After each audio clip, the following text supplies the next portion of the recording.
Let's talk about what I had just done and share exactly how you can use what I just had done. So basically, what I have done is I have taken and scanned in coins using my scanner. Again, it's just inexpensive, all-in-one printer scanner type. So I scanned in the coins, and then I removed the background. Now I used Photoshop to do that, but I'm wanting to share these with you, and I'm going to include these PNG files with a transparent background, so that way you can make your own money sheets or your US coin sheets. Okay, so like I said, I had removed the background, made them nice and crisp, and then I wanted to go ahead and set this little type of game up. You can do so many different things in the ideas of not only creating printables with this money type images and stuff, but also you can make KDP books. And this would be, sharing and showing, people that are wanting to learn how to do money. And that could be even kids all the way up to adults that are not native to the US currency, or may be wanting to learn a little bit more about how the US currency works. Now, if you had options that you could do in your own currency, let's say you're from Italy or maybe even Mexico, same concept would apply. Or maybe you have access to those type of currencies or coins. Just scan those in, make the background, transparent if you wanted to, and then just and upload them as images to Canva, and then you can do just as I am doing. So I want to give this demonstration using the US coin PNG files that I'm going to be sharing with you, just to give you some idea of my process in Canva to set this up. And I will be sharing this template with you as well. Now, I have selected in one of these frames, I went over to Elements, and I typed in, I think it was line grid, okay?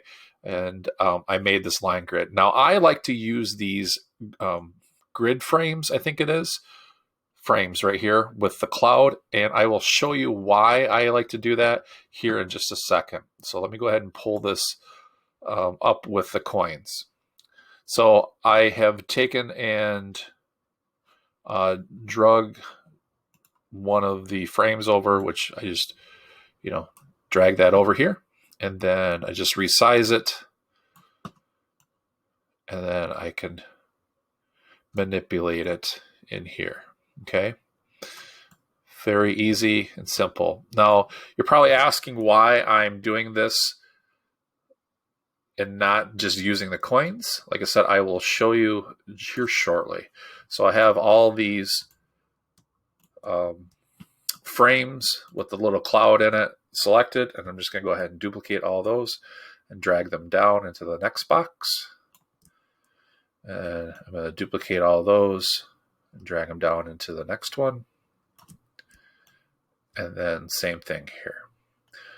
So let's say I wanted to make this into some sort of game. It could be, a matching game. It could be tell me how much is in the box, or tell me how many quarters you have, whatever you would want to set this worksheet up, or this printable, or even your book. Okay, it's whatever you would like. So the reason why I did these frames here is now I could take my images that I've uploaded into Canva and just drag them over and then put them right on there. Okay, I can drag this over here and put that on there.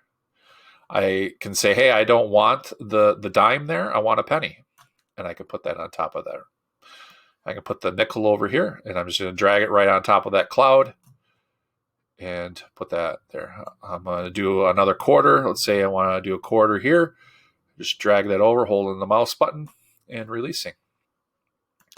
And you can just do this with all, let's put a penny over there. Do this with all your coins. You can make however you would like. It's kind of a fun little system, but that's how I like to approach a lot of my designs. If I'm using Canva, I use this frame feature because, like I said, it is so much easier and simple to do. All right, and then Just put a dime over there. So let's say on here, then we could write instructions. Let me zoom out. We can write instructions on here. We'll go over to our type. And let's do a font here. Type.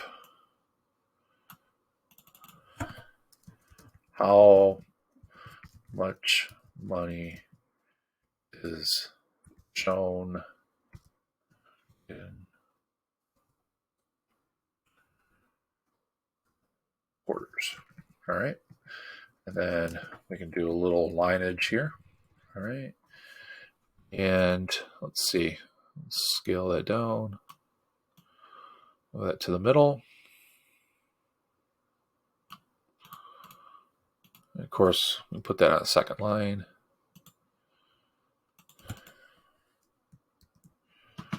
Let's go ahead and tidy this up. We can tidy this up a little bit better. Just like so. Okay. And you can do this however you'd like. You can, make it bigger, make it smaller, whatever your heart desires. Just move that there. So it looks like the answer would be 1, 2. So there's 50 cents, right? And then you can also put like, a $sign in there, just to kind of give a little, hint.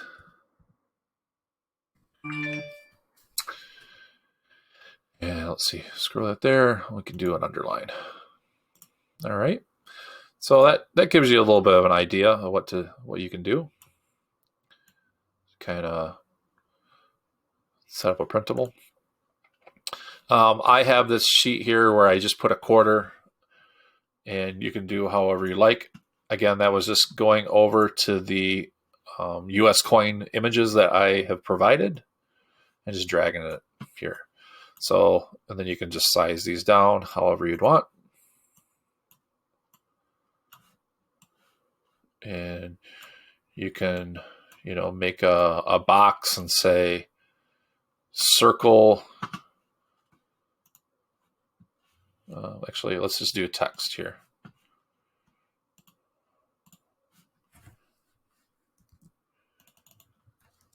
Circle all the pennies. And you can, let's go back to my coins. Put another penny on there. Put a couple quarters. So you can do those sort of things. All right. And you can dress that up. Same thing with the nickels. I'm just going to leave that there for you. Let you figure out what you would like to do with that. And same thing with pennies. And then I have this grid here. Again, you can put in here whatever you would like. You can change them out. Just drag that on top of there. And these dotted lines, I put these on here in case you wanted to cut them out. So let's say I wanted to do I wanted to cut these cut these apart and have them as single pieces. So let's say I wanted the whole sheet to be all quarters. We can put all the quarters in there, and so we would have a whole sheet of quarters, and then you would cut them apart, and then you could have a bunch of paper of quarters. So if you're teaching a child, or like I said, somebody that's learning the U.S. coin currency, and not having it, that they could have a bunch of quarters and demonstrate how much they actually had. Okay, and then to duplicate this, and say you want to do pennies, we'll just go up here to this little arrow where it says, or this little, I call it the bookmark thing, and hit duplicate page. Let's say you want to do that with all the pennies. Oops, I said pennies, not dimes. Dimes are the next one. So very easy to do and to set up.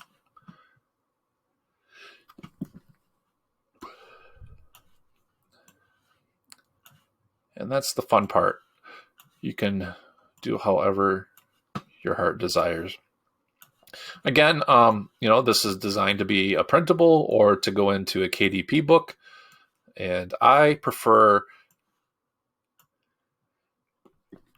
when I'm teaching, I was teaching my son or his friends or any young person about the U.S. coins and the U.S. money, I prefer to actually be working with something that looks realistic, because, no sense in, teaching them what what fake money looks like, right? Like a drawing illustration. It's okay if that's what you have, and we could find a bunch of those, I'm sure, in Elements, but I really like to work with the real thing or a real image, and hopefully this will help you out as well and give you something to do, especially if you are wanting to teach kids about budgeting, or give them some sort of reward, in paper money, right? So we got quarters, nickels, or quarters, pennies, and dimes. Let's hit duplicate here. And I'll go ahead and set this up for nickels. This is the newer nickel. I don't have an older nickel, but it gets you what you need. So,